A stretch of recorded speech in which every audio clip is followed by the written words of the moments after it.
Hello. Hi.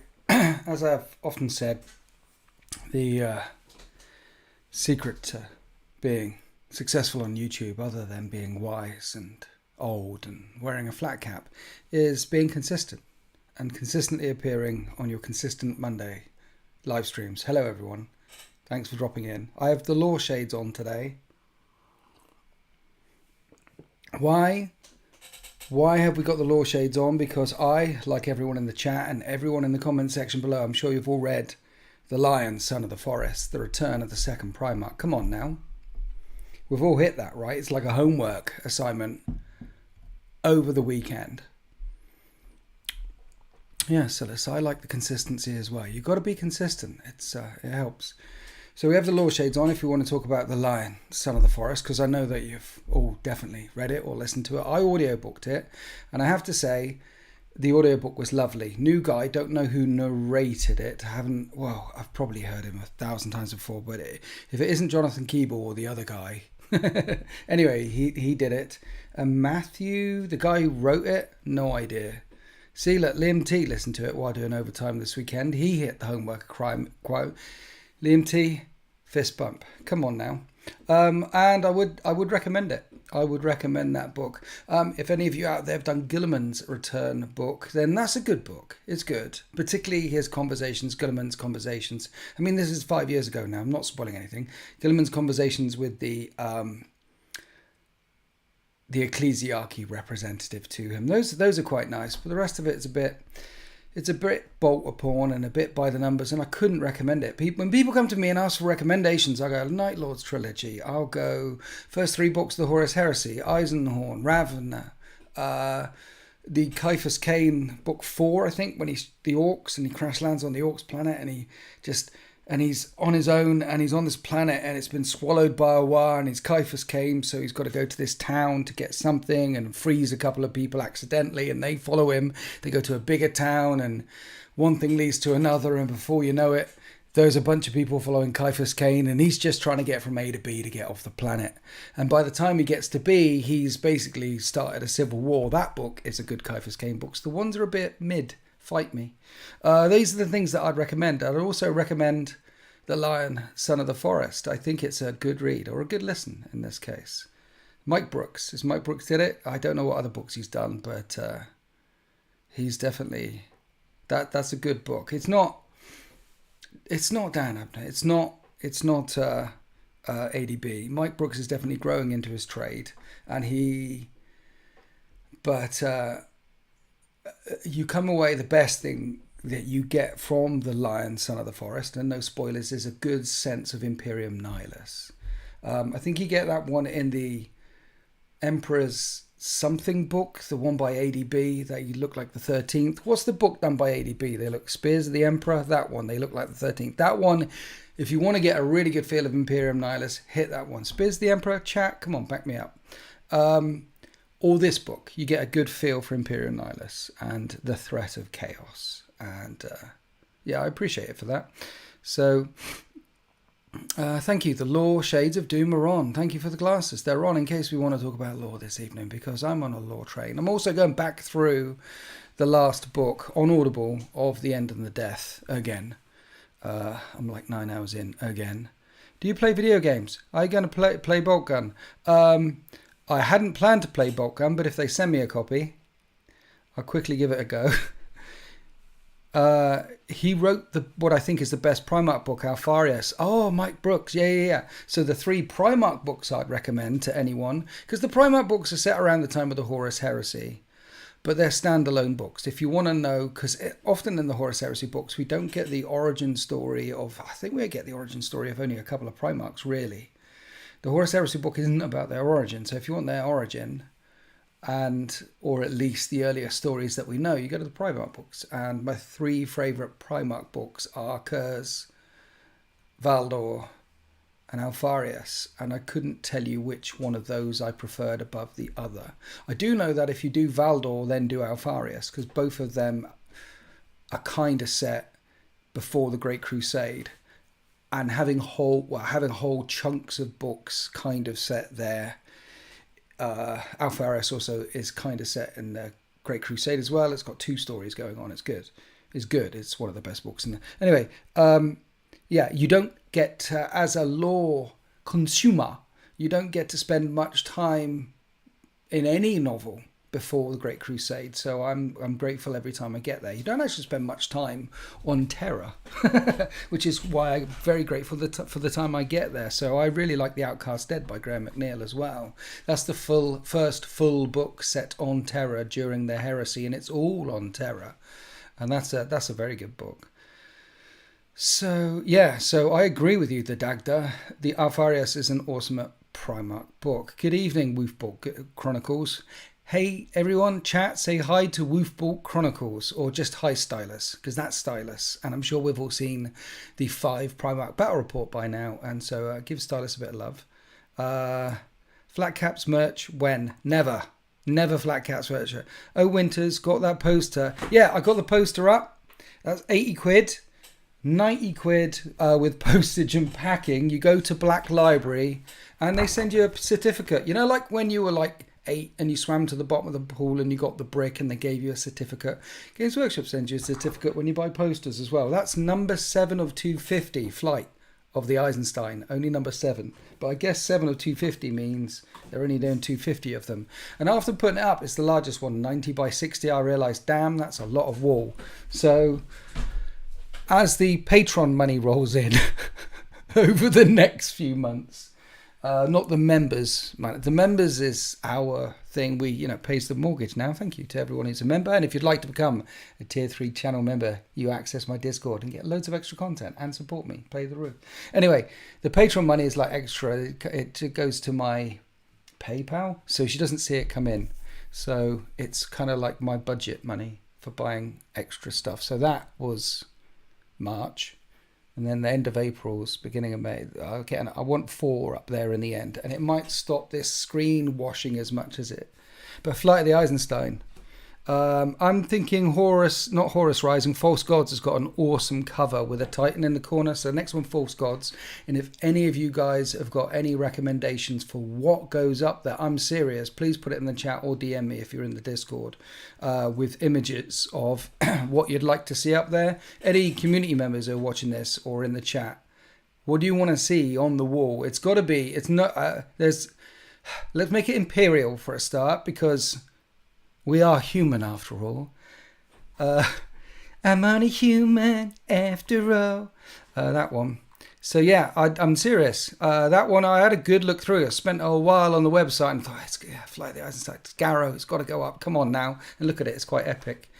So the Fabius Bile trilogy is also a good one, is it right? Evening. Hello, Demogorgon, Marius Gage. Evening. Hey, Stylus, love that 5. No one said hello to you, Stylus, if you noticed. Marius Gage has dropped in and say, hi, Stylus, love that 5 Primarch battle report and the Silver Cage too. Yes, Marius, I saw the comments actually. You really like the Silver Cage. The Silver Cage is a campaign featuring the Grey Knights and the Thousand Suns, and it's available to tier 3 channel members.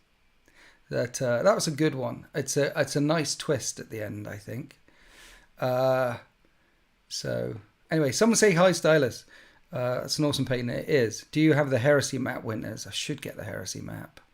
Or like you can get the Siege of Terror map now, but I wonder how the Siege of Terror map or the Heresy map will look on the wall. This with its light and dark. And like I said, not Horus Rising, False Gods. That one's got a really good picture. And up in this corner here, there's a Titan in the background, a Warlord Titan just towering over everyone. So it's got light space for sky. And then, so I think that one will look good back there. Spear of the Emperor's cover. Yeah, Spear of the Emperor by Aaron Dembski Bowden. You want a good feel of what Imperial Nihilus is like now? Get that book. It's a standalone book. It kind of follows, I mean, he does the Assault on Black Reach and the Hell's Reach series. There's a couple of other, there's a character in it that leads over from his Hell's Reach. Is it Hell's Reach? Armageddon? That lot. You guys will tell me.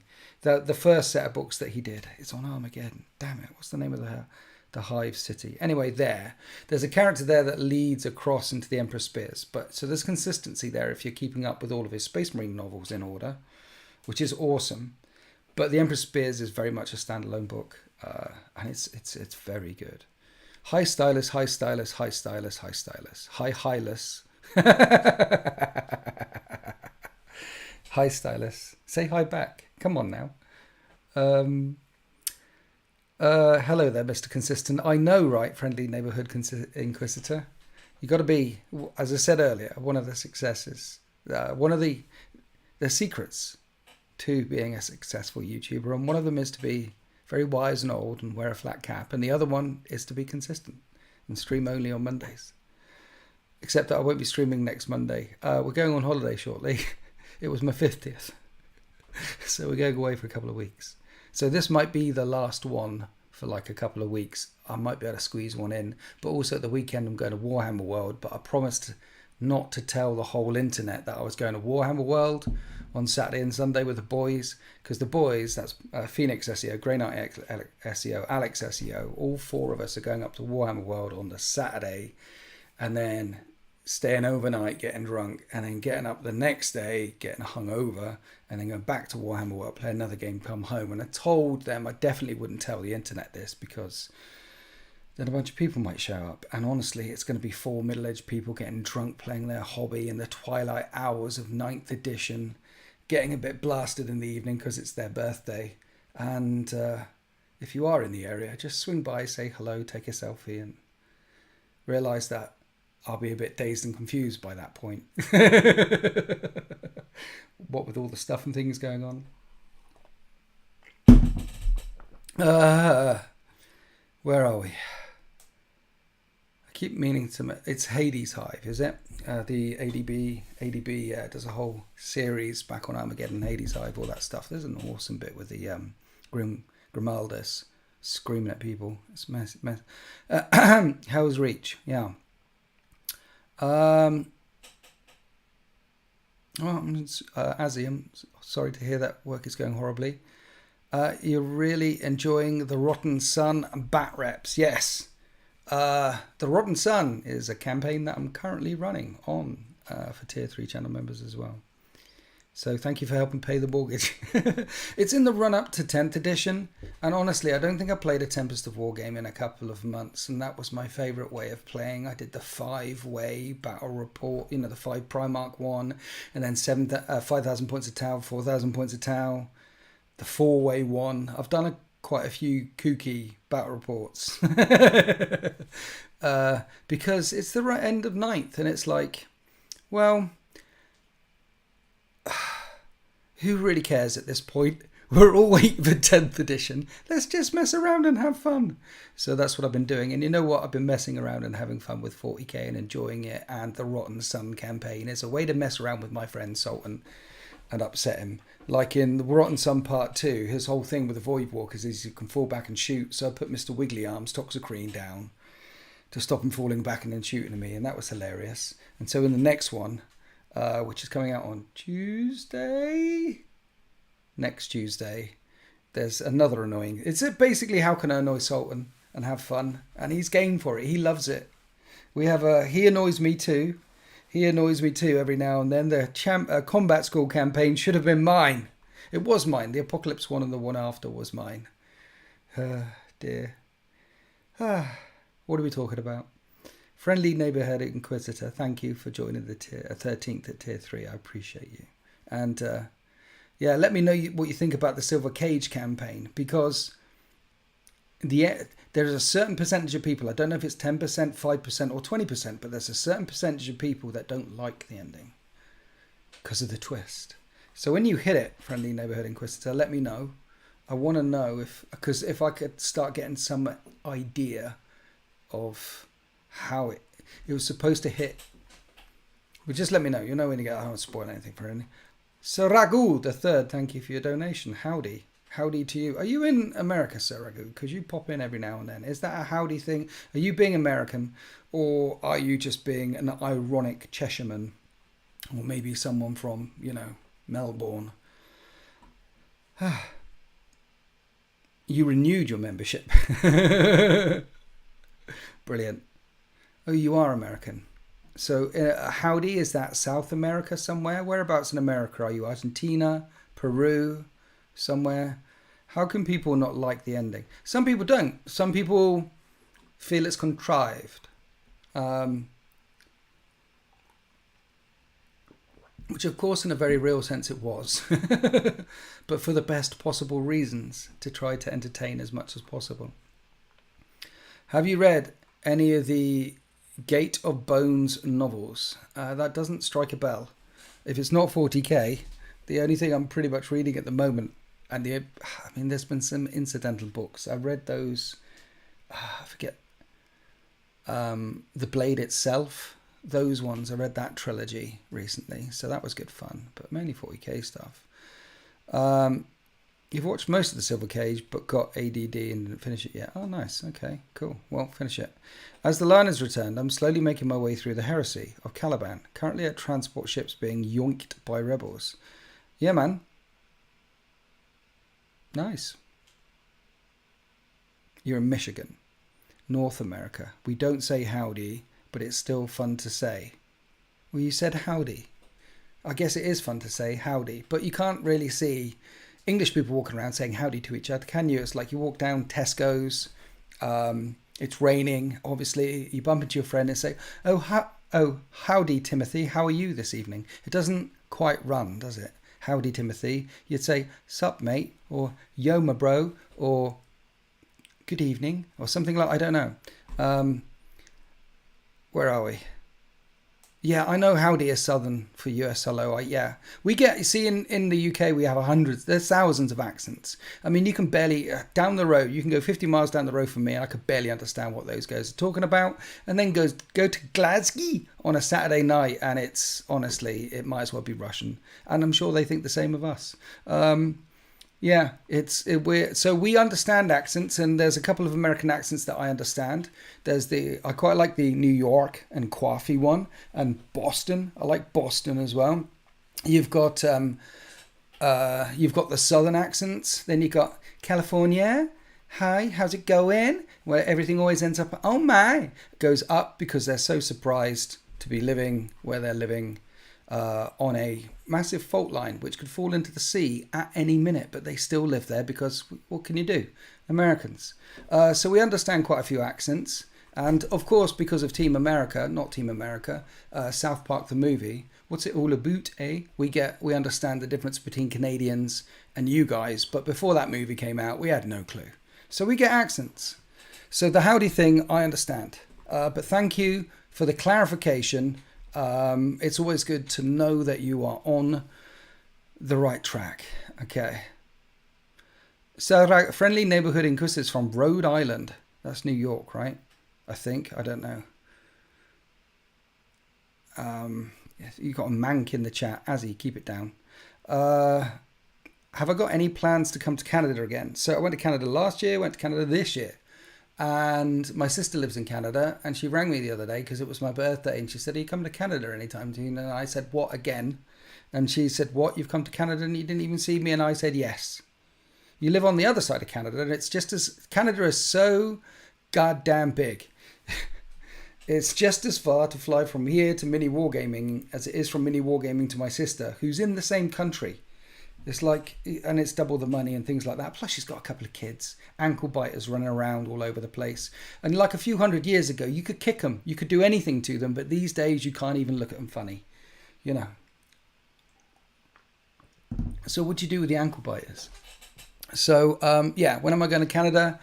Ask my sister. The Blade itself is an epic series. Yes, Stylus. Yeah, I think Stylus and Monkey. The Blade itself, sci-fi series, highly recommended. 11 out of 10 would bang. Where are you going on holiday? I'm not telling you. See, you're in England winters. You got a pass, Loz. Rhode Island isn't part of New York. You're thinking of Long Island. Okay. You'd love to see me have a game with a play on, guys. They're in Vancouver. That's West Side. Been to Vancouver once. It was lovely. Liam T. Stuck in book 2 of the Horus Heresy. I don't want to go further because I like Horus so much. Put it down. Stop. Just as soon as your feet touch down on Davin, stop there. And then you're still like Horus. The thing is, it had to be him. Not only was he a fantastic general, but again and again and again. I mean, as I said, the law shades are on this evening because I finished The Lion, Son of the Forest, as I have all of you have, because homework assignment, right? The second Primarch has returned. We've all finished it. Anyway, yeah, even in that book, the Lion talks about Horus saying it had to be him because the Lion is, throughout the book, the Lion's comparing himself to different brothers and thinking about different brothers, and that's one of the best things about this son, the Lion, son of the forest anew. He is retrospective. He's a new kind of Lion. He's slightly reformed. He's not the same. He was a bit of a dick. He's like we're not talking Angron level dick.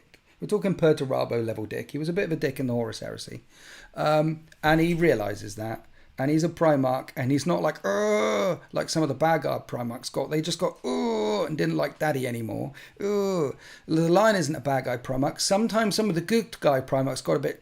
I mean, Korax touched down on Isfahan 5 with 88,000 Marines. That's 880 chapters. 88,000 Marines. No, 88,000 chapters. Oh dear. He's touched down on math. He touched down on Isfahan 5 with 88,000.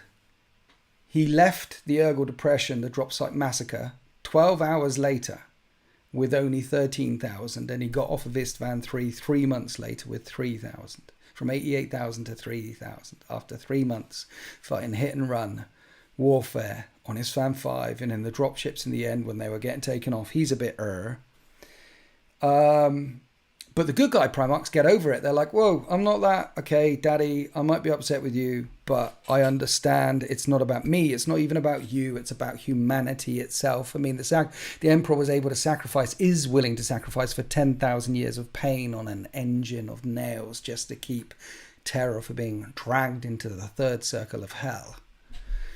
Some of us have to make some sacrifices at some point. So the Lion looks back at his times back during 30k, and he's like, well, I was a bit Perturabo. I was a bit of a dick. So let's be less of a dick. And he thinks about Horus in one of the bits, and he says that Horus, the only person he thought was as good as a general as him was Horus. Because he's the first. He's Lion. He's the most like the Emperor. They all have their superpowers, but the Lion's superpower isn't like post-it notes like Guilliman. It's the Lion's superpower. He was good at everything. Guilliman once said to him that it took me years to study to be this good, and you do it so naturally. It's hard to trust someone who does everything so naturally. The Lion was most like the Emperor, and he was also the least approachable, like the Emperor of the good guy ones. Well, he realizes that now, and he realizes he was a master at war, and one of the areas where he lacked was Horus's charm and charisma. Horus wasn't a leader because he was the best. Horus was the leader because everyone wanted to fight for him and be his friend, and he was the best. He was Alexander the Great. He's a Primarch level leader, and if you like him, and that's what the first couple of books in the Horus Heresy do. They make you like him, and damn, they make you like him hard. And then we know what happens. The Titanic, it hits an iceberg, it sinks. And two of them could have floated on the wardrobe. Jack could have got up there too. I don't care what you're saying. Selfish. Korax only escaped because Alfarius wanted it. The system, he got off the world pretty much on his own. Alfarius and Horus could have intercepted, and he did have a spy on his ship as they slunk their way out of the system. I still believe that if Horus had overruled him at Isfahan 5 and said, no, woman, it crushed them, I still believe that a frigate or two would have got out of the Isfahan system, particularly with because they would have done that spread thing that they did. Because so here's a really cool thing about the Raven Guard that you guys might not know. But hands up if you don't know this after I've told it. All capital ships, all void ships, everything that goes in the warp, battleships, whatever, everything in space has shields, except for little sharkcraft. Okay, spaceships in space, big ones, have shields. The Raven Guard, what they've done is they have no shields. Instead, with Korax's, because he's a genius, working with the Mechanicum, they've diverted all their shields to stealth technology. I forget what the name of the field is, but it's like It's like you just look through them. It's like those 3D suits that you see that Boston Dynamics do or something like that. And they shut down all the non-essential power and they basically ghost out of the system. And it takes them 2 months. And they float past other capital ships. And basically in the black space, the only way you'd ever see them is if you see them. And all life support's power down and all the Space Marines aren't moving to keep their packs from running really low. Hands up. Does everyone know that? Hands up if you didn't know it. Hands up if you didn't know it, because there's probably fewer of you out there, because I know you all do your homework. That's a cool bit of tech. And I still think that he would have got out, but he probably wouldn't have got out with 3,000 people and was able to take some meaningful part in the Horus Heresy. I love talking lore. That's a good point. It's a good point, though. Thanks for bringing it up. They have these stealth seals. Yeah.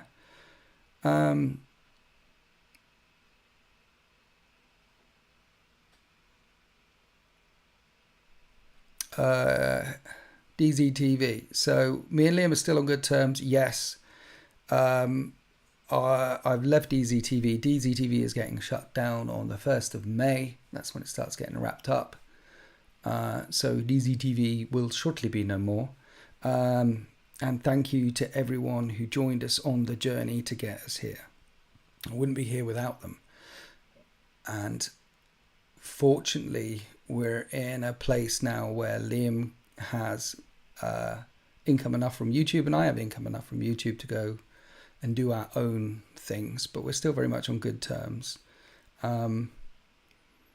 It's just easier this way for both of us. It's definitely easier for me and much less stressful for me, because I can do YouTube, but doing business stuff I'm really bad at, and Liam did all of it, to be frank, because I'm really bad at it. So yeah. But if you want to support me, become a channel member at tier 3 and you get lots of extra, all the video content that was on DZTV plus more, to be quite frank, is across YouTube right now. Either for free, most of it's for free, and then campaigns and things and other stuff in the members stuff, and then my Discord is at tier 2. So Killer Kriegsman, thank you. Thank you for your donation. I appreciate the biscuit money. Horus Book 1 was not only great, but he actually seemed like that. He, as he was then, could have not only succeeded in the Great Crusade, but could have brought about peace between humanity and some. Zeno, yes, yes. He was left to deal with the grey. The black and the white had been done. Because, as Horus says in The End and the Death, in the very last book of the Siege of Terror, the very last book of the Horus Heresies, Horus says, we made more peace than war. Thousands and thousands of human worlds that they encountered welcomed them with open arms. They just spent 5,000 years of depravity and hell in Old Night after the greatest period of humanity ever, our Golden Age or our Dark Age. From that, to be dropped into hell for 5,000 years, Horus made more peace than war. Yeah. And he comes across as a great character. But so at the start, it was black and white. It was you were making peace, or you were exterminating Xenos races that had taken control of the galaxy, and humanity was on its knees. Humanity was on its edge. As the Emperor says in The End of the Death, it was about species extinction. That's why it had to be then. Lewin's done quite a chunk of videos, and thank you, Cortanra, that guy, for joining the 13th to tier 3. I appreciate you. Lewin's done a bunch of videos on the Emperor of Mankind. I urge you to check them out. One of his big questions in the old days was, why now? Why didn't the Emperor do stuff before, or STCs? There's a timing issues. It's a suspicious amount of time. At 5,000 years, you could almost, there's a counter argument to say that the Emperor waited until humanity was at its weakest to take control. That's the counter argument. If you want to argue that the Emperor is a bad guy, he waited until he could do it. And before then, he wasn't in a position. He certainly couldn't have done it during the golden age of technology, because humanity had the power to bend space and time. Yeah. But the Emperor says that he did it because species extinction was a real thing. We were going to die. So he had to. And then you can accept that premise, and then you have the premise above that, which is, okay, so he had to, But did he have to go about doing it the way he went about doing it? And that's a massive objection. One of the things that you can say in response to about 90% of the objections, the supposed and hypothesized better ways of doing it. Here's a better way of doing it. We could have done it this way. We could have done it this way. We didn't have to kill everyone out. We could have made some kind of federation. We could have done this. We could have united. Rather than we could have. There's to counter lots and lots of those arguments is after 5,000 years and after 30,000 years worth of life, the emperor has got a level of experience which exceeds ours. So not only has he read the Wikipedia pages on this is what happens to these sorts of civilizations that do this, and you can read that and you can follow. I do a lot of history podcasts like what is it, the Fall of Empires podcast, recommend 11 out of 10 would bang. Fall of Empires podcast, check that out. Long podcast, great painting material.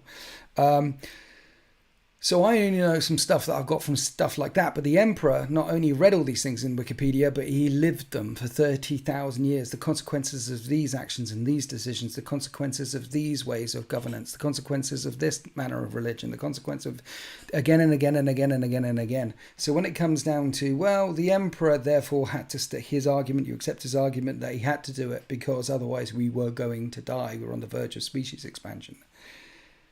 Well, he could have done it a bunch of different ways. Let's assume that 30,000 that knows a lot more than this, a lot more, and therefore this and that. The objection doesn't carry the same amount of weight as a perpetual God, godlike being.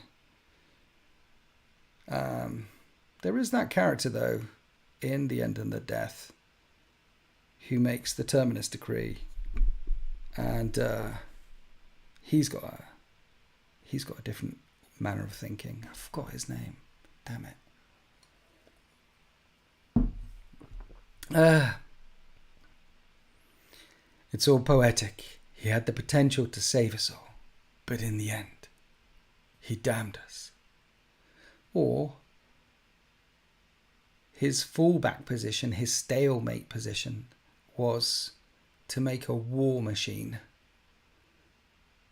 where there is only war, where if mankind can't at least progress, where if mankind at least dropped into the third circle of hell, at least mankind are always fighting all the time for 10,000 years. Stalemate position until enough time had passed for mankind to reach their psychic awakening. And the Horus Heresy wasn't the end of the story. That was just one of the chapters in his 30,000 year war with the ruinous powers. Stalemate position for now. Hold firm. Psychic awakening. Primarchs come back. All my sons start coming back. And we retake the galaxy. Maybe that. I'm an Imperial player at heart. Why can't it be that? Just purchase your first units for Horus Heresy. Nice. Going to play Death Guard. Nice. Wanted to play Typhus and Friends for my Forces organization. Nice. I played yesterday a 3,500 point game versus Death Guard against my Emperor's Children. And that one, I don't know when that one's going up. That one's going to be up in a couple of weeks. And the Death Guard brought along a Thunderhawk gunship, 750 point Lord of War, but with a flare shield and a bigger gun on the back, which is 890 point Lord of War. And it's got transport capacity of 32 and assault ramps. And that was a beast. Yeah, that was nice. We had a good time. Death Guard and Horus Heresy can always move and fire their weapons as though they stood stationary, and they can never be pinned. So there's also a right of war. And for those that don't know, in Horus Heresy you don't have Force Orgs. You have one Force Org, and that's it. But you can modify your Force Org with rights of war. That's what they do. They allow you to bring more of X or of Y, or bring these units as troops or these units as... So they allow you... That's how you monkey around with a Force Org in Horus Heresy. And there's a right of war in Death Guard, which allows you to bring Devastators as troops. So you've got Devastators moving forward without affecting their ballistic skill, and they can never be pinned. They're always hitting them full ballistic skill, and they're troops. Brilliant. I like Death Guard. That is very Horus Heresy. You can bring, I mean, their troops, their restrictions are everything has to be on the table. and nothing can ever run. So imagine that. This is the Death Guard force. There's no secrets coming. We're always moving forward at this speed and always shooting. How narrative is that? It's beautiful. Beautiful.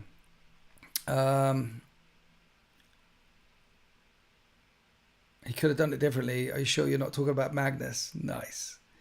What did you think of the antagonist's plan in Sons of the Forest? Well, he's chaos, right? So what did I think of it? I mean, he's chaos. How much of that can you trust? I don't want to spoil it for anyone. But I don't put much stock in it.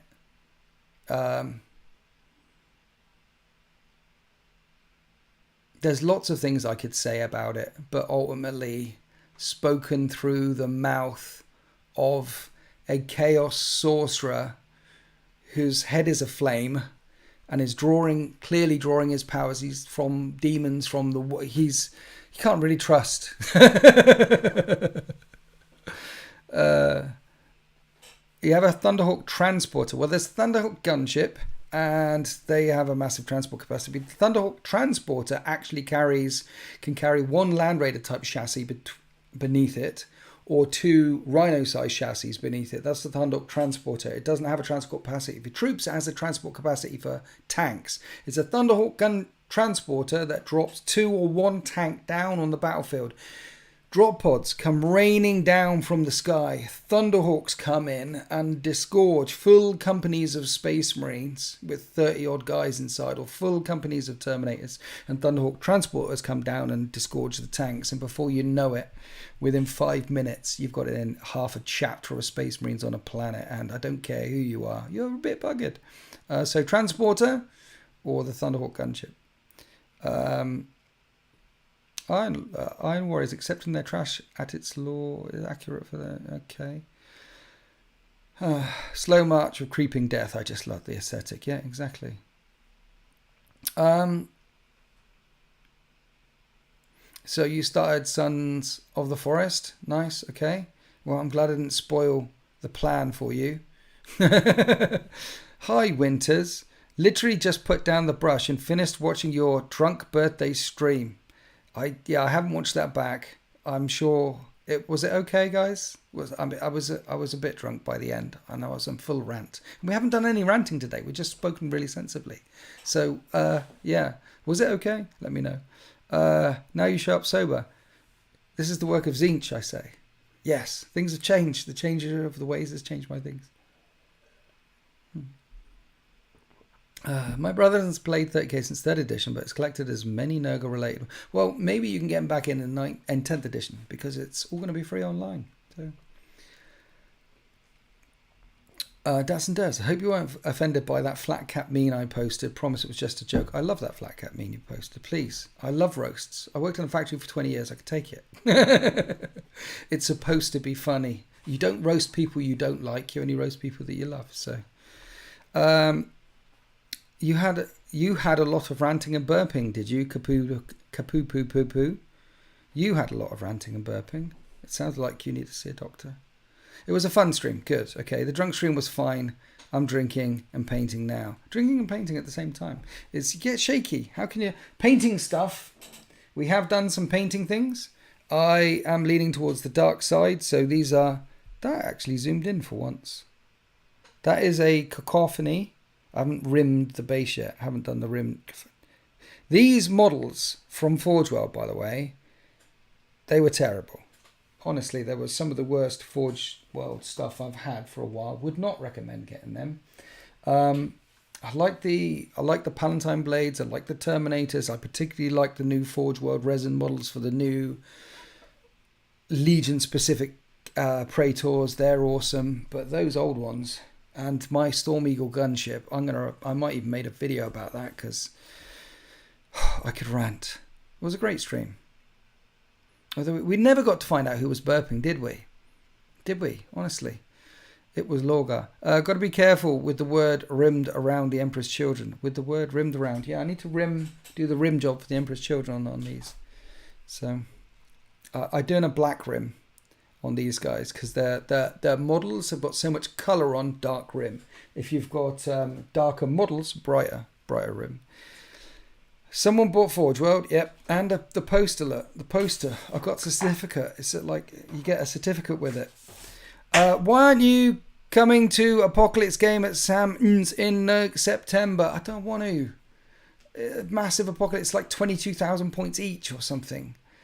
It's just, I play a lot of 40k. I don't have to, I understand. And also, Sam Nash was here today. Okay, 4,000 points worth of Night Lords versus 4,000 points of Emperor's Children, all painted. It was a glorious game. Came down to the very last time, and it turned out I didn't film it. It just turned out for fun. We had fun. He put Kurz down. Kurz. He put down Kurz. Kurz killed a Dreadnought on his own, another Dreadnought on his own, a squad of 5 Terminators on his own. Oh, and then he went into a tactical squad. It's only a tactical squad, 120 point tactical squad, because hit it, and if he passes his sight, he can get up to 10 attacks. He hit it, and he hit them all the times, and he wounded them all. He wiped out all 10. They were all gone, all 10. And whenever Kurz kills a whole unit, or the remainders of the unit, or sweeping advances, this is a really cool rule for Horus Heresy. Dig this, guys. If Kurz kills a unit in close combat, and there are any other units within that can see him, it doesn't matter where it is on the battlefield, if they can see him, they take a pinning test. And if they're within 12 of him, it's a pinning -3 test because he has fear. And pinning is a failed leadership test. And what happens if you get pinned is you can't move, you can't do anything next turn. You can snapshot, you snap shoot. So you hit it on 6s at stuff, and you can respond if someone charges you. But if you see what he did, if you're in line of sight, and every single turn when he killed something, he pinned something. Something could see it, and something failed a leadership test. And something over here, and something over here, and something over here. And one of them would fail a leadership test. Because it's Kurz killing something in close combat. So you know what he's doing. He's ripping their skin off. He's pulling the eyeballs out. He's giving them a 1-2, okay? A proper Chinese burn, kicking the balls. He's going for the fingers. He's biting off the fingers. He's Kurz. And they're like looking at this thing going, Emperor, did you see what he did? I'm going to be sick. They know no fear, but they can feel a bit of revulsion, and they're getting pinned. Man, he just clawed through Shizzle. It was an epic game. Enjoyed it. Hey, P. Andreas, thank you for joining the 13th at Tier 1. I appreciate you. Thank you very much. If you just so you know, in case you didn't know, Tier 1 is a great way to support me. And show your loyalty, unlock all the custom badges and stuff. Tier 2 unlocks my Discord, and Tier 3 gets all the extra videos on top as well. So no, I'm not doing the big thing. You don't have to be big. You don't have to play 20,000 point games for it to be good. I did my share of 20,000 point games and 10,000 point games. I did that, a lot of it. But I think with me now, and I'd still probably be doing it, actually, big games every now and then, if it wasn't for where I am and the fortune of doing this with you here now for a living. It's gorgeous. It has changed my life, and it means that I just get to play 40k and 30k all the time. So, and if I wasn't doing that, I'm sure I'd be doing big games and going to Sam Nash's. But I'm not going to Sam Nash's. He comes to my house, and we play a nice 4,000 point game with Kurz going absolutely Batmobile over the table, ripping off people's fingernails, all that stuff, and being very scary. And it was a lovely game. I haven't played with 4,000 points of Emperor's Children yet, painted all at the same time. I should have filmed it. Damn. But sometimes I just play for fun. I think the reason why I didn't film it is because tomorrow there's a battle. It's Tuesday tomorrow, right? Yeah, Tuesday tomorrow. That is the Horus Heresy one with Sam Nash that I did like a month ago. So I think that's why I didn't film it, because then there'd be average encounters with the Night Lords. Exactly. Yes, your average 40k painter. Good evening to you too. But yeah, just average encounters with Kurz. Primarchs doing Primarch things in 30k, which is the only thing that can kind of slow them down is a big unit of Terminators, a Dreadnought or two. But they'll go through them quite quickly. Or another Primarch, because they're Primarchs, and I like that. He was barely injured by the end. You just had to pay the Kurz tax. There's Kurz coming for me. Kurz is going to kill something. Is the future so bright you got to wear shades? Where's it going? got a great job. I can't. No, gone. No, Law Shades are on this evening. Just your average 40k painter, because we've all finished Son of the Lion, Son of the Forest, right? We've all finished that. I know you have. I know I have. That's why we have our Law Shades on, and we can happily talk about the latest Primarch novel without spoiling it for anyone, because everyone's finished. It's the return of a Primarch. It doesn't happen every day. In fact, it's happened twice in like 30 years. It's the return of a Primarch. We've all listened to it, or we've all read it, and we would all recommend it to our friends because it's a very good book, right? Hopefully Night Lords will be able to pull leadership shenanigans in 10th, given they seem to be making it more impactful. They certainly pull in leadership shenanigans in Horus Heresy, which is one of the reasons why I like it so much, because the legions feel like they do. I mean, we already talked about the Death Guard earlier on. So long as they have no reserves, they're not deep striking in, and they never run. So long as you put your entire army down and that's it, and they never run, you can always move and shoot as though you're stationary. So they're moving and moving and moving and moving, and they're charging where they want to. So narrative, just a simple rule like that. And the Night Lords, they have night fighting, they have night vision, and you can upgrade all their sergeants to their fear, basically. And nighttime and fear and curs. And people like Sevatar do nasty things to your leadership. Unless you're Admech, who's got a lot of stubborn and fearless units, then you're going to be in trouble. And just those simple rules, you've got the same codex essentially, but make the army feel completely different. And so it would be lovely if there's some leadership shenanigans that come across to 10th edition, because I do like the leadership mechanic in 10th edition. It's very simple. Because how many times do you forget to roll your leadership at the end, or if you get to apply at the beginning? They've got rid of the leadership phase, the morale phase. Not really. It's in the command phase. It's at the start, and it's in there. It's in the admin phase, and let's just call it the admin phase. And in the admin phase, you take your leadership tests, and if you fail, you lose OBSEC, and you can't take any stratagems on you. So that unit is still okay. It doesn't. See, this is what I like. It's not a feels bad. Ultimately, that unit can still do everything that unit could do. It could be a unit of Hellblasters. It could be some Vanguard bets. It could be some Intercessors just carrying on an objective somewhere. It could be a big weapon beast sort of thing. I don't know. It could be a thing. There's a thing, and it still does what it does. It's not like take a few way through models, because how many Space Marine players or Necron players or World Eaters players charging forward, you had to take leadership tests, and you're like, well, these guys are running away. Those Butcher's Nails guys, I've been around for 10,000 years. They're scared now. They ran away. I have to pick up 2 of them. It didn't feel right. It's feel bad moments. So having your Red Butcher, Butcher's Nails guys still do what they do. It's just that they don't objective control anymore, and you can't put any stratagems on them. But honestly, they shouldn't be objective controlling anyway. They've got nails in and stratagems on there. There's a good narrative reason for that. It's like, Khan is over there saying, Timmy, take a left, Timmy, don't go that way, Timmy, duck and cover. And he's trying to give him -1 to hit. But Timmy's like, So, there's good loads. Yeah, I like it. It's a nice, clean leadership mechanic taken at the beginning of the turn, because the next thing you do is you move and you interact with those units. So that's a very clean leadership mechanic. I like that. How much will it affect games? Suddenly losing OC? Well, if they do leadership right, so that the Night Lords and so chain snares on the Dark Eldar, if certain weapons, Dark Reapers for the Eldari, sniper weaponry coming back, causing leadership tests at -1 or shit like that.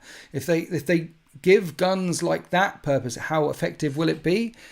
It will actually be one of those mechanics that will win games sometimes. Not all the times, but sometimes. Maybe 1 in 2, 1 in 3 games.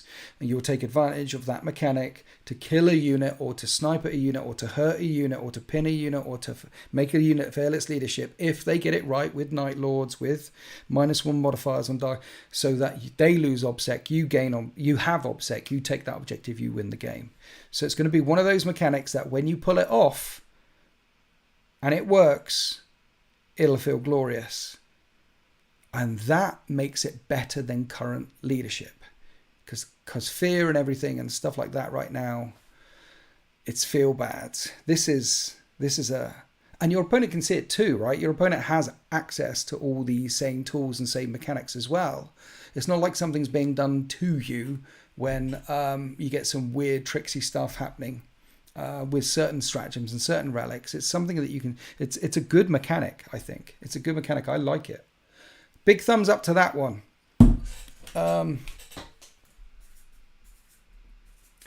Where are we in the chat? Glad you both found your way to keep going with Warhammer full time. Yes, this is how I keep going with Warhammer full time. And if you'd like to support me and continue to follow me on my hobby journey, then you should consider becoming a YouTube Tier 3 channel member. No idea how we got here, but let's keep going. Any plan for Sultan's Death Watch? I did talk to Sultan about that only a couple of days ago, and he's like, and with me, because I've got a small Death Watch force, they're on ice. They're on ice right now because we're thinking about 10th, and we'll wait and see when 10th comes out and what it does to factions like the Death Watch. Faction-specific rules is something that seems to be missing so far from the leaks, at least. Let's see.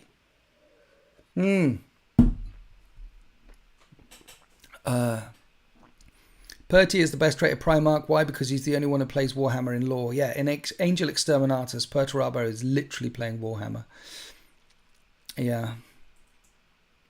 Be'lakor, being a rival to Vashtor sounds good. I want to see them fight more. That'd be nice.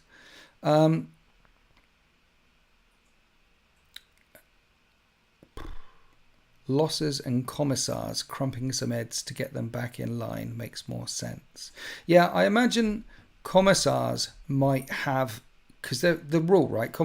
We know that. Here's what I'd like to see with commissars. So we know if a lieutenant joins a unit of whatever they join, that unit can fall back and shoot, and it does something else as well. But oh yeah, it gives them critical hits, so 6s to hit, auto wound. So lieutenants with units of Hellblasters are coming all the time, or lieutenants with units of aggressors are going to be coming all the time because 6s to hit, auto wound, and you can fall back and shoot. But one of the things I'd like to see with a commissar is you can attach them to a unit. And how's this for a special rule? This would be nice. Like summary execution, you can remove any model you want from the unit that the commissar is attached to, and you auto pass morale. Nice, simple rule. He's like, bam, we're passing morale. And they're like, yes, sir. They're more scared of the commissar than they are against that screamer killer coming towards them. That's how commissars work. Yeah. If they do away with self-actions, I hope they give Deathwatch their own army type. They're too different to Space Marines to be generic. Yes, they are, as are Grey Knights. As are White Scars, in effect. They are very different, as our Space Wolves should have been, but they've got successor chapters now, so from the Primaris gene seed. Yeah, we want to see what they do with factions. We know that every army, like Space Marines have Oath of Moment, and then you'll pick a detachment. And if you pick the really fast one with fast stuff and flyers, then that detachment will unlock certain stratagems and warlord traits and relics, which are now called enhancements, and certain things. Bonuses you get for bringing that detachment. So we'll have Oath of Moment, and you bring the really fast detachment, and you'll get better at being the really fast detachment. You bring the really elite detachment, you'll have stratagems and things that make you better at doing that detachment. And everyone out there, just regardless of their overall faction, Eldari, Nids, whatever, get access to these detachments as well. But there's going to be faction-specific detachments inside the codexes, and they've said that. And here's what they could do. They could have, because the detachments are 2 pages. It's on 2 page, all the rules you need. Here's a faction-specific detachment that they can have in each codex. In Codex Space Marines, they could have detachment Death Watch, Space Wolves, Blood Angels, White Scars, Raven Guard, Ultramarines, Imperial Fists, Black Templars, all in that book. And there's probably about 10 times 2 pages, and that's... So as a Space Wolf player, you can bring the really fast one. You can bring the really elite detachment. You've got your Oath of Moment. Everyone's got Oath of Moment. You can bring this, this, this. Or there's a detachment that only Space Wolves can take. There's a detachment that only White Scars can take. There's a detachment that only this can take. And if they did that for all the codexes, for the Eldari codex as well, for the Orc one, it doesn't make the game too complicated. There's the generic ones that Orcs, Eldar, Necrons, Space Marines. There's the generic ones that you can take. There's the generic ones that everyone can take. And there's faction-specific ones as well.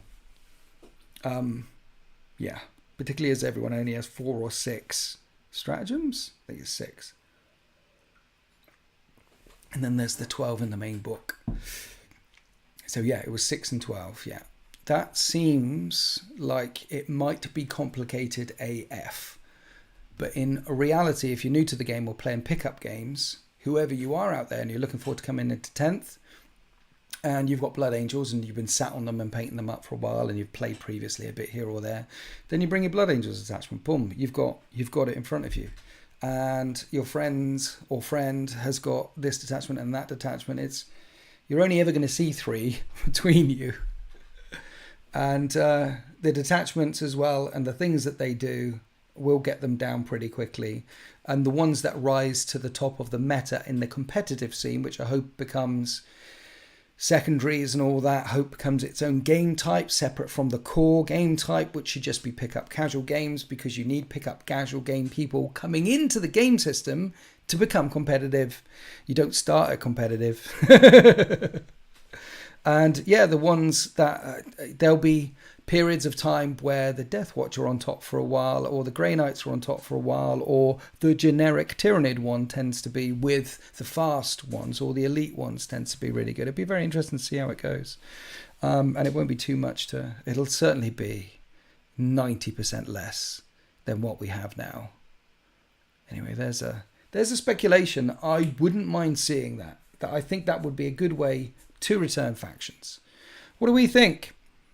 I hope GK Stormbolter turns into high AP. Grey Knight Stormbolter. Here's the thing about Grey Knights though, right? Toughness 5 with 4 up and vulnerable saves on all their Terminators, and they're the only Space Marines that can take troops, Terminators as troops.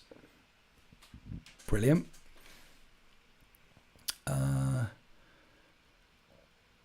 You'd rather see an edition where you see squads and troops used rather than super characters and heroes all the time. Okay. I think it's always been like that. Cyborg ammunition would be good. It would be great to see it back. Imagine Cyborg ammunition comes back. Yeah, strength 5 AP1. Just make all their Stormbolters strength 5 AP1 rather than a stratagem. That would be epic. But the thing is, like Grey Knight Terminators are already toughness 5 with 4 wounds. Then they're going to have Hammer Hand or something. So there's an extra ability. And then if you give them, well, they have Aegis armor. So, and they're a Psyker. And then you put Cyborg ammunition. Their data sheet will start looking pretty messy pretty quickly.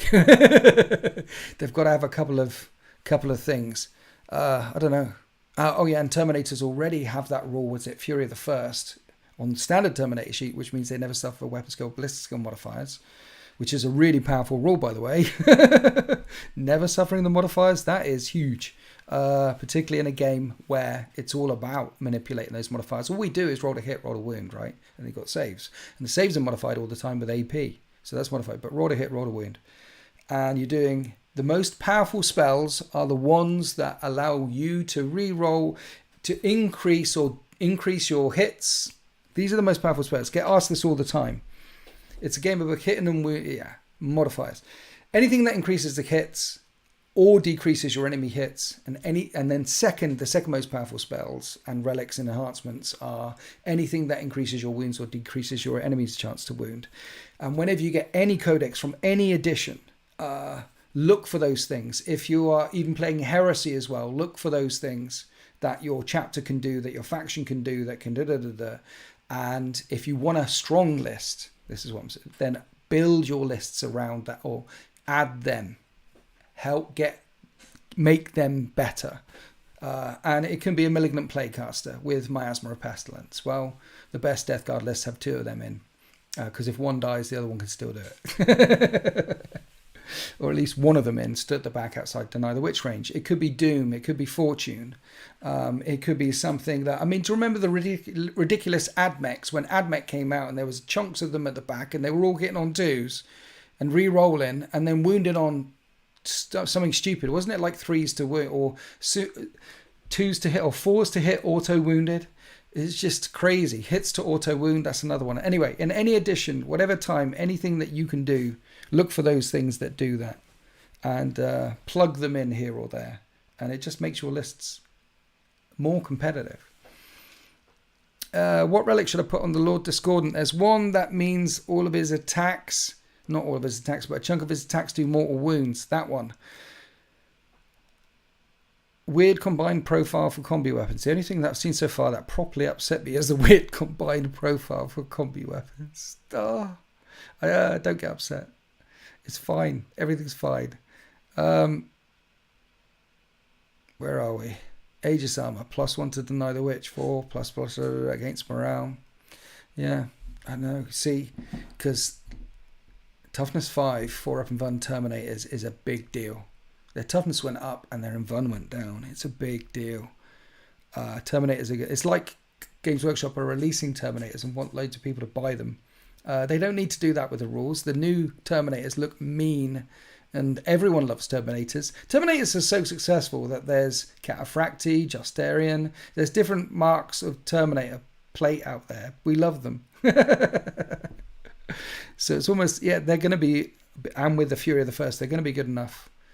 So what else can you add to Grey Knight Terminators? I'd like to see Cybolt ammunition more than I'd like to see any other Aegis on this and this and this. You could say like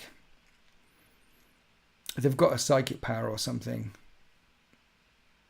Cybolt ammunition, hammer hand, I don't know. Just a increased wound. See, one of the weaknesses in the Grey Knight list is they don't have access to very many long range heavy weapons. You've got to get like dreadnoughts and razorbacks and things like, and land raiders and things like that. They don't have much anti-tank apart from big tanks at the back. They don't have predators or hellblasters or ATV attack bikes rocking around all over the place. There's most Grey Knight strike teams, when you look at it, will have their anti-tank is getting in combat and hitting you with hammers. Their anti-tank is getting Dread Knights running in amongst you. That's the Grey Knights thing. I've got Grey Knights and played against them since they came out. And Grey Knight SEO, one of the SEOs. Yeah, so Cybolt ammunition was glorious for them because it upped their ranged output capacity, their ability to hurt at range a bit. It was when they had Cybolt ammunition as well on the twin-linked autocannon stuff. That was glorious. Back when Strength 8 meant instant death. It was lovely.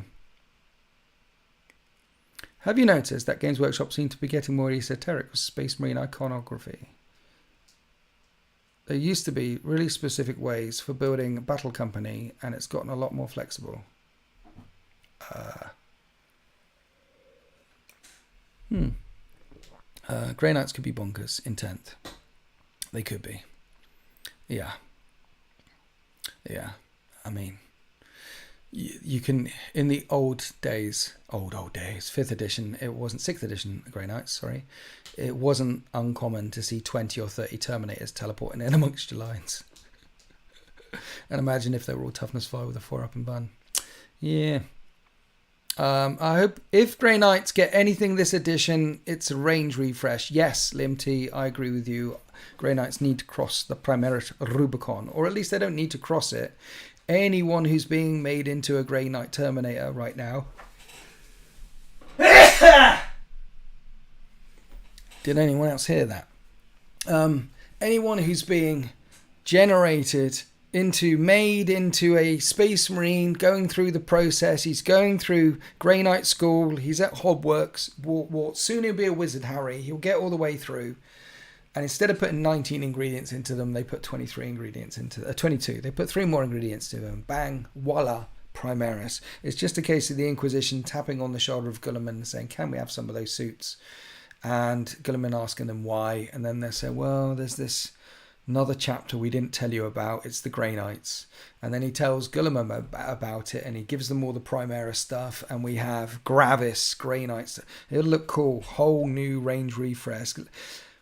The Grey Knights should be a very, very active force in the galaxy right now. What with the Great Rift ripping through the sky, if Guilliman knew about them, and it's unlikely that he doesn't know, but it would be forgivable in the state of the law. I remember getting the 8th edition book, and reading about the Great Rift and going, oh my God, I can't wait for the Grey Knight Codex. I think I said this in both Grey Knight Codex reviews. I know I've said it before. Oh my God, I can't wait to get the 8th edition Grey Knight Codex. They're going to be so active now. There's demons everywhere. And it wasn't. And then in 9th edition, like, okay, the 9th edition Codex, they were just sitting on it then. In the 9th edition Codex, the Grey Knights are going to go ham, yo.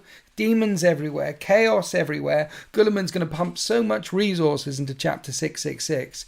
No. So, I can forgive Guilliman and the Emperor, our Lord and Saviour, for forgetting them, for not doing anything with them for a bit, because somehow the Inquisition kept it quiet. And then in 10th edition, finally, their codex is, here go the Grey Knights. They're really, because they were Malcador's weapon against the coming war. We need them. We need them more than we needed them before. More than ever before. Everyone like the stream. You don't have to shout, Sir Ragu, but I appreciate you. Thank you very much. Dear. Anti-tank for Grey Knights, they're the hammer, not the las cannon. Exactly. Caldor Drago needs a new model. Exactly. How are they going to get him to cross the Rubicon? He's in the warp half of the time. The Primaris infection should never have occurred. Primaris Grey Knights is a backwards for Grey Knights since they tie directly to the Emperor. Do you know what as well? My mate Grey Knight SEO, guess what he plays? He agrees with you. He doesn't want Primaris Grey Knights. But difference, opinions. Difference opinions.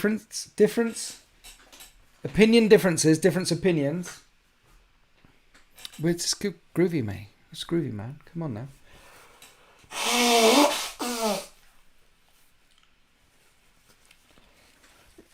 The heart wants what the heart wants, yo. Guilliman should know he was in the same box set as Voldus. Exactly, Liam T. He saw him. He was like, who's that fella over there? Oh, yeah, he would know because he travelled back with Voldus and Cypher. That's why he was in that box set. I'm sure Guilliman and Voldus had a conversation at some point. So, of course, he knows. Well, he hasn't got round to it yet. He's been busy. He's been making a list, checking it twice, trying to find out who's naughty and nice. Dear. Angron slapped the Grandmaster of the Fourth Brotherhood to death. Yeah, he did. In the Arcs of Omen Book 2 with Angron, 3 in it with Angron. There's 10 Grandmasters, and then the way the Grey Knights work, Supreme Grandmaster, 10 Grandmasters, and one of them's dead, one of them, and their Chapter Master equivalent, got punched into oblivion. Have you read any of the Dawn of Fire books? Someone asked me this before, and I can't remember. Marius Gage, thank you for your 4 months membership. The Grey Knights abandoned Guilliman in the Plague War books for messing with a demon, didn't they? Oh yeah. So yeah. Guilliman knows all about them. They're all around. He's obviously he needs to have a full audit. He needs to get his guys in there with the clipboards, get round, question and answer session, and make sure that he knows where the Grey Knights are and what they're doing. Because once he's got a full audit back, he can review and go, oh yeah, these guys seem a bit more useful than those Imperial Fists. I mean, why am I even bothering with the Imperial Fists? I've got Custodes, right? Who collects Imperial Fists anyway? Who would dare? Who would dare? Where are we? Hell. What do you mean hell? Yeah, so a Grey Knight range refresh with some Primaris models is, I'm looking forward, I would personally like to see that. Though there's obviously a number of Grey Knight players who are not me who don't want to see that. They have their own Forge World and they have their own kit. And they've had their own Forge World and their own kit for 10,000 years. But there's all sorts of secrets being revealed. I mean, Dante got a good look at the Fallen, or the Risen as they're now called in the Arcs of Omen book. He was like, look, there's some Dark Angels Legion guys over there that are wearing Legion colours and not wearing green like you guys. And Azrael was like, stop, don't look. And he's like, no, what are they? They're playing around with your Primarch as well. They seem to be like best of bros. And Azrael was, no, please, we've burned worlds for knowing less, and I don't want to have to burn you, Dante. And Dante's like, mate, you can try. I bitch slap the Swarm Lord, okay? Azrael, you're just a walk in the park. Nice robe and everything, But, and you use it to hold your black belt. Well, I'm a 3-time world champion, 7-Dan black belt. I am Dante, mofo. And as is, okay, but don't look at the old, that's what happened there. So there's all sorts of secrets getting ripped away here. I think it's going to be common knowledge pretty soon that the Dark Angels, well, their big bad secret that the Unforgiven have been trying to keep a lid on for 10,000 years is going to get blown wide open. Gilliman, Alan Primaris, proves he's a worshipper of chaos. Nice. Did you know that Belisarius Cool worked on the other 9 gene seeds as well? The ones that turned traitor? And not only worked on them, told Gilliman that the trial subjects were doing rather well and would be very effective and showed no signs of taint and all of that sort of thing. And Gilliman said, nah, mate. We can't have any more of those running around all over the place. We can't have any more of those world eaters. They're minotaurs. And who collects minotaurs? I mean, honestly, minotaurs, probably the worst Space Marine chapter. Definitely lower than Imperial Fists. I mean, no one likes minotaurs. Greyhound Terminators with heavy side cannons on both arms. Nice. Aggressor equivalent. Yeah. Look, you got Gravis guys, like the aggressors, like that. Imagine an aggressor guy with a storm shields on and swords and a bolt gun. So it's proper aggressor close combat. Shield, bolt gun, nemesis force sword. Like that. Or 2, or you don't even need, because they've got to have an invulnerable save because they're in Gravis, right? But it's like Blade Guard veterans. Everyone likes Blade Guard veterans, sword, shield, tough. But do that with Gravis, Grey Knight with the Storm Bolter. It's just, Psycho. I would buy the shit out of them. Smiling Maniac, Dear Winters. When the anti-vehicle meta comes with 10th, which anti-vehicle vehicles will be your staple? It's always multi-alters, isn't it, I think? The Emperor may be gaining power on the Golden Throne while humanity's faith feeds him his psychic mind. What would trigger his return? Cheese on toast. I mean, a solid cheese on toast, guys. We're talking with Worcester sauce. We're talking a little bit crispy around the... Oh, God, I want a cheese on toast now. Cheese on toast would get me off the Golden Throne.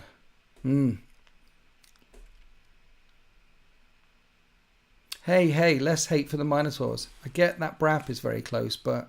Yeah, but the Minotaurs, they literally work for the High Lords of Terror, right? The only ones that do. Do the bidding of the government.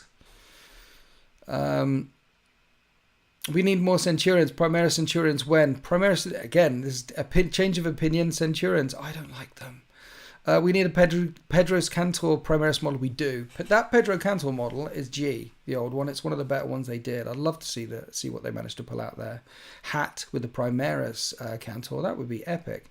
Do you think Custodes could do with a range refresh? They're looking awfully... Yeah, I know, right? Custodes now, yeah. I'm sure it's coming. I don't see... There seems to be a lot of range refreshes coming on, right? So we're going to get the NID range refresh. There's obviously got to be a chunk more. It's coming. There's going to be more. We haven't had the full Imperial Guard thing. They dropped a few tanks and they dropped a few things. But they could go so much further. Yeah, so maybe 5 years, 6 years. This edition, I wouldn't see the Custodes getting a range refresh this edition. Probably next edition, but yeah, they could do with it. And you could chuck in a couple new units as well, but they could do with it. I mean, the tank variants. Claudius Assault Tank, Pallas Assault Tanks from Horus Heresy are very popular. They look really cool. Bring out versions of those in plastic, or different ones, completely different ones in plastic. Stick them in 40k, retcon them to 30k. You could put them in Horus Heresy. You could sell them across both game systems quite easily, and yeah, they need a range refresh. Maybe next edition, I would say. You would get off the throne for a chicken parma gene or toast. Yeah, I would. Blue cheese? No, not blue cheese on your cheese on toast. You goddamn heretic! What are you talking about? Blue cheese on toast? No. Space Marines dressed in Space Marines while being Space Marines. Exactly. Centurions. Custard creams are only 8 years old. Yeah, I think so. The Custodes are about 8 years. maybe 10. Time seems to speed up as you get older. Do you know that? Do you notice that? I hate Tau. Why? I mean, I've never said a bad thing about the Eldari, for example. But they certainly do need a range refresh. Fire Warriors look very old. Yeah, if you actually look at all the ranges, now they've done what they did with the Primaris. You're like, and the Leagues of Votann didn't go down very well. But they certainly look modern. Beastmen are coming. Eldar Exodites are coming, though, in my humble opinion. And we know that Emperor's Children are coming with Lorgar, because Primarchs sell. And they've told us. And Perturabo is mentioned in the Arcs of Omen book on more than one occasion. There's nods towards the Lion as well. I'm hearing rumours about the Lion, but the easiest one to bring back, to be fair, would have been Vulcan. Vulcan lives, right? We should get Necromunda Apocalypse. True, but new orcs. Yeah, so the orcs got a load of stuff, though. I mean, when was the last time? So all the beast snaggers. So they've got a whole new troops selection. And then the squig riders, and then the big squig rider, and then all the buggies, and then the kill rig, and then new HQs. They got quite a lot in the last 5 years. They must have had 8 new sprues, 10 new sprues, quite a bit. Lol, forgot about Votann. Yeah, I know. Everyone forgets about Dre, right? Forgot that terrible looking range existed. I know it's. They're going for the Mass Effect vibe, but they have AI. They could have had some wonderful toys, some Skynet toys going on, some T-1000, not even the Hunter Killer machines from Terminator. They could have had them. I like all the cheese. I don't like blue cheese. I mean, it smells like feet. Vulcan lives, exactly. Gene Stealer Cult is basically Skaven in space. Beastmen are coming. The Beastmen feature in the Lion, Son of the Forest novel quite a bit, actually. Well, not quite a bit, but enough. They're in the protagonists. They're in it. I like the fact they're in it. It's good. Vulcan makes all kinds of sense. He's definitely alive. Everyone loves him. Exactly. But they might bring Russ back. Or Khan. Or Korax. Who I'd really like to see Korax, because in the meta lore, he has ascended a bit further. His ghost walk ability to go. Can turn into a bit of a beast now. Rumour has it. Space Dwarves. Where are we? Guess it's the Colonel Russ. Your guess is the Colonel Russ. When are the Eldar next on your channel? Don't know. Need to see some more Titans get demolished. Yeah, I don't know when the 10th edition. I make this stuff up as I go along. Dawn coming back. Yes. Yes. Is Apocalypse dead? Maybe. Well, no. I did like the 5,000 point game and the 4,000 point game recently. Is Apocalypse dead? There should be rules for it in the main rulebook, right? When 10th edition drops, why not? They should have rules for combat patrol games. This is what they should have in the main rulebook. Combat patrol games or boarding action games. So go and buy that box, and these are missions designed around that box. And there's 6 games. And then 6 pickup games that you can just play. Like here's some objectives on the table. Here's kill each other. Here's the relic. Here's the 6 standard games they used to with 6 different deployment maps. 6 of them, just pick up games that you can play. And then 6 500 point games that you can play. Then they should have 6 Apocalypse games that you can play. If you want to go above 3,000 points, here's some rules for that. Bam, in the main rulebook. Then they should have some some competitive play games, tournament play. They should have a tournament pack. So this is all in the match play section. And then here's the tournament pack with your secondaries, tertiaries, and all that in the main rulebook. Here's many ways to play. And then what they've given us is a simple rule set, but with many different ways to play. So they've given as wide a net as possible to as many possible consumers. Here's simplified but not simple, and here's how you play this game: this way, this way, this way, this way. And on the interwebs, you'll see a lot of feedback and a lot of reports about the tournament way to play, because that's the majority of the channels. But you get many channels like mine and others that will show you all the other ways to play as well. Tabletop Tactics smash it out the park with some of their casual games and narrative games as well. Yeah. and that's the way you need as many ways to play as possible. And then it's as easy to get into as possible, and it appeals to as many people as possible. And the more people playing the game, the more successful the game is. What about Valdor and his Imperial Demon Army? Coming soon to a Beckwin novel near you. Alpharius is 100% dead. Was it Omegon or was it Alpharius? Or was it really? Are they? Are you sure? Many heads of the Hydra. Sons of the Forest, final battle would make for a good boarding action game. Yes. Where are we? With having the plunging fire rule for Cities of Death kind of... Yeah, I like the idea of plunging fire. If you're 6 inches or above a target and you shoot down, you get +1 AP. Brilliant. I think it's 6 inches and above because a lot of the Games Workshop terrain is 5 inches or 10, right? They're ruined stuff, or is it 4 inches and 8? So basically, if you're on the second floor and firing down at anything on the battle grid, you're going to get +1 AP. Plunging fire, brilliant. This is what they should also have in the main rulebook. Different ways to play narrative play. So you open up the narrative play section, and in it is you can play the narrative in loads of different types of ways. Here are 3 planet strike missions. Here are 3 Cities of Death missions. Here are 3 attack and defend missions. And here is our system, our called Crusade. And in each of the mission packs for each of the missions, you can say, here's an extra stratagem that you can use in this, or an extra enhancement that you can use when you're playing these missions. Like in the attack defend missions, one of the enhancements that you could get for a CP is to give your entire army cover in turn 1, for example, like trench line. If you're defending, you can give your whole army. And then if you're attacking, you could give your whole army something else. And you know what I mean? There's easy things like that they can put in the main rulebook to offer as many ways to play as possible.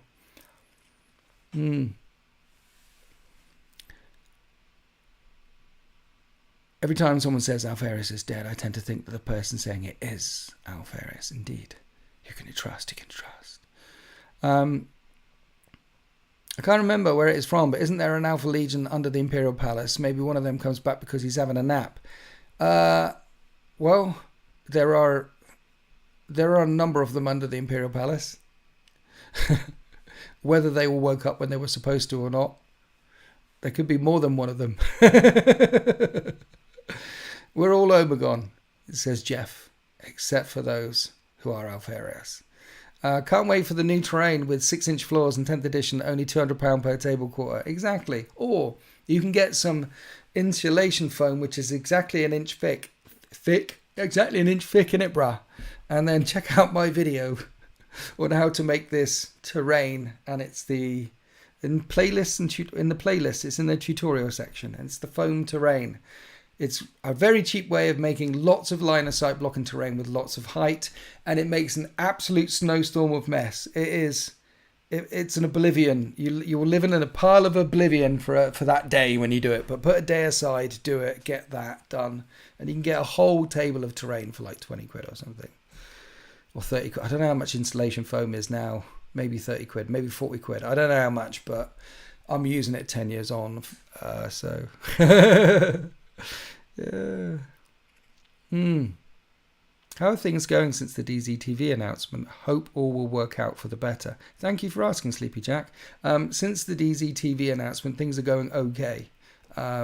Honestly, my memberships thing is it's going well. I'm very lucky to be here, and it's enough to sustain me and Kat, so we're good.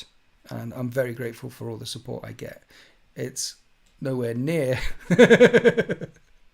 what the combined business was making, what I was getting then, when that was going really well and we were building, and 8th edition was very successful.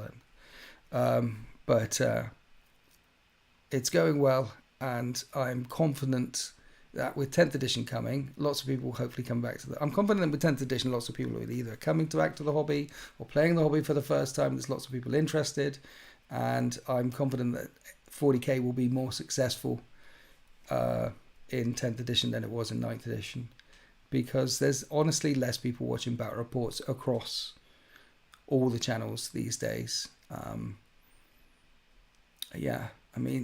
Me and Play on Tabletop still regularly get over 100k for their battle report videos, but myself and Tabletop Tactics and some mini wargaming videos and some Strike and Scorpion videos would get easily over 100k for every single, or viewers, for every single battle report that went up. And some of mine got over 250,000. And that hasn't happened to any of us on any 40k battle report channel, except Play On, throughout this edition, except for the odd video, which is very, hey, look, your announcement videos with like Angron and something. Tabletop Tactics do some good ones, and I've done some big ones, except for those outliers. But it would happen all the time. I know there's a lot more people making battle report channels now, battle report videos and Warhammer 40k content. But still, even then, when I wasn't doing, when I was looking at the biggest content providers out there and the people who had the most numbers, it's gone down. I mean, we talk about it. I'm in a WhatsApp group with a jump. This is one of the privileged things in my career. It's like I can talk to a bunch of YouTubers. We all chat to each other all the time. We're all with little secret society of, what do you think about that leak? What do you think about that? And what's going over here? And you know, there's Valrak sat in the corner like that, and occasionally we throw things at him and watch him like try and say something in English that we can understand through his terrible, terrible northern accent. So things like that happen. It's hilarious, and there's obviously some aristocrats in there who raise the IQ of the whole room. And then there's me, the 2021 No Retreat Legends champion that beat them all. And rose you have to have a cherry on the cake. So yeah, it's going well. I'm loving it. I'm enjoying it is the main thing. I get to share my hobby with the world. How did that happen? I get to play this game system, paint loads of stuff, and talk to you about it. And it's the best job in the world. If you do something you like, then you never have to work a day in your life, right? So we're good. I'm hoping 10th brings more success to the hobby and to me, though. It would be nice. So we'll always have my support. Thank you, Charles, from the colony. I appreciate you.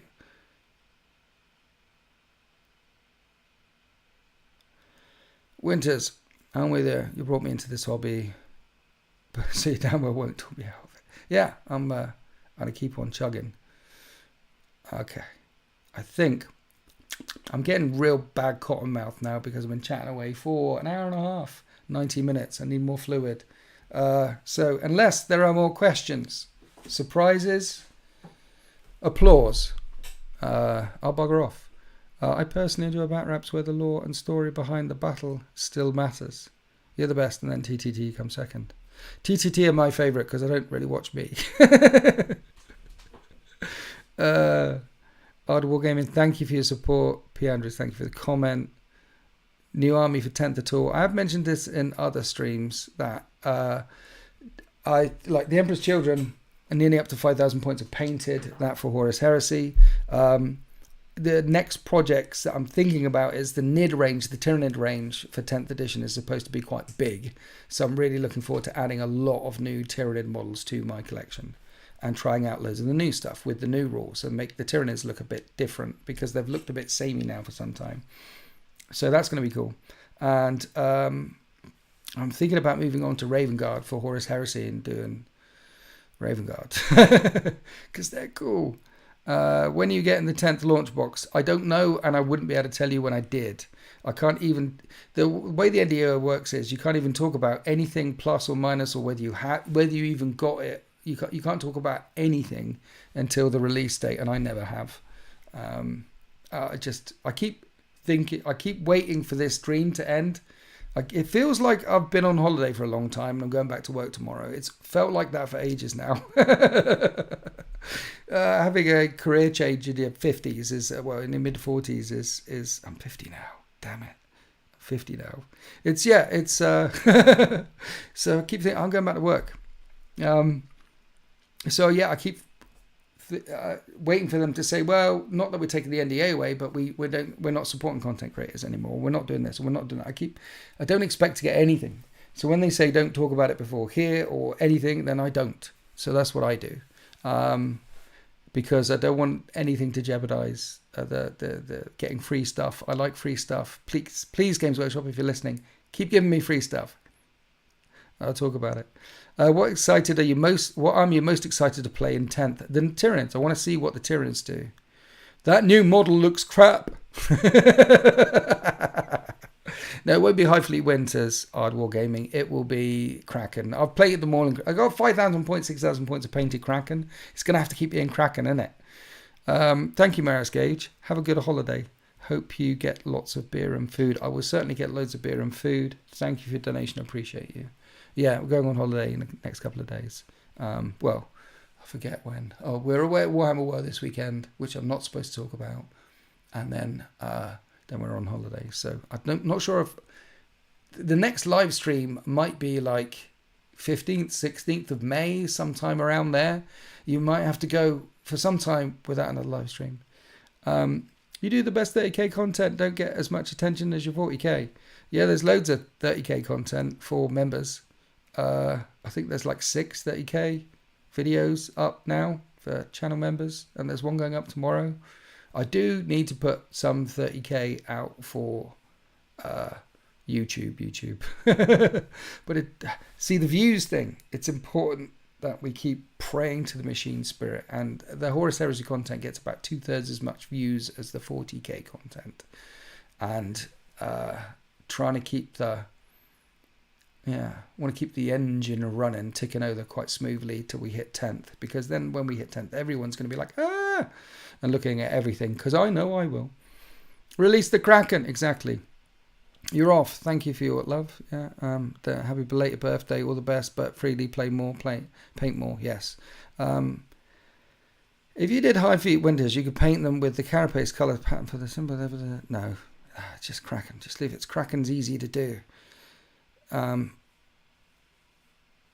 Give the zone throats flat caps. Kraken's easy to do. Spray white. Do the carapace red. Brown seraphim brown on all the white.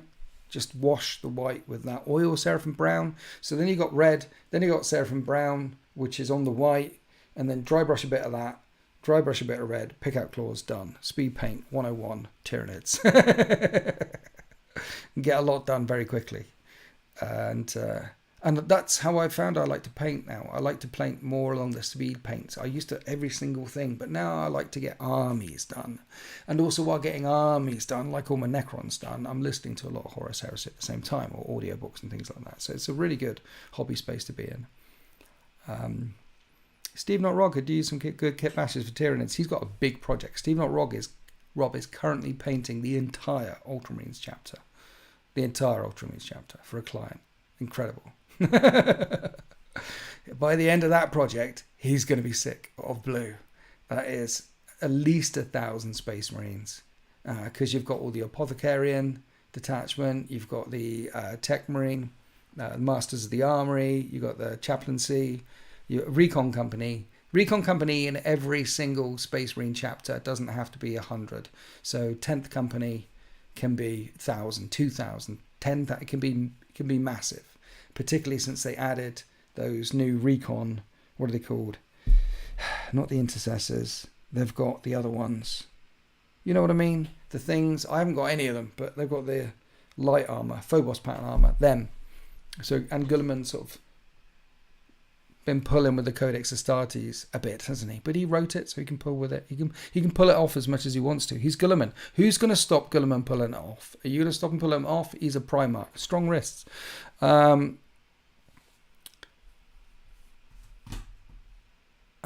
Yeah, models are designed on battle reports at least to be viewed from 3-4 foot away. I've been putting on battle reports definitely designed to be viewed at arm's length in most cases. I put a lot more effort into the Emperor's Children than I would have liked, but then I like them. Infiltrators, exactly. So thank you for catching. Yes, good. Anyway, I think I'll wrap it up there. Thank you everyone for joining in on the chat. If you'd like to support me, then consider becoming a tier 3 channel member. That unlocks all my Discord and all the extra videos and things, including the Silver Cage and the Bell Tolls campaign and the new campaign, which is currently ongoing, The Rotten Sun. And that's sun as in the star in the sky, not sun as in a small child who smells a bit like they've got Nurgle. You know, The Rotten Sun, that's going on. And and lots of Heresy, which we're going to keep pumping out until we hit 10th edition. And then there'll still be some Heresy going on, but I'm really looking forward to the Heresy hype train. And I'm sure you guys are too. But yeah, thanks, Liam. Edsk, a puppy, Lim T, Peter Andres. Monkey, hello. I'm leaving. I was just wrapping it up, Monkey. You late to the party as ever. Fashionably late. Stylus was in earlier, Monkey, and he said, and everyone said hello to him. I said everyone. It's like 5 people said hello to him. Only after I poked them the second time. But anyway, before anyone has the chance to say hello, Monkey, I'll say goodbye to the whole chat and happy wargaming.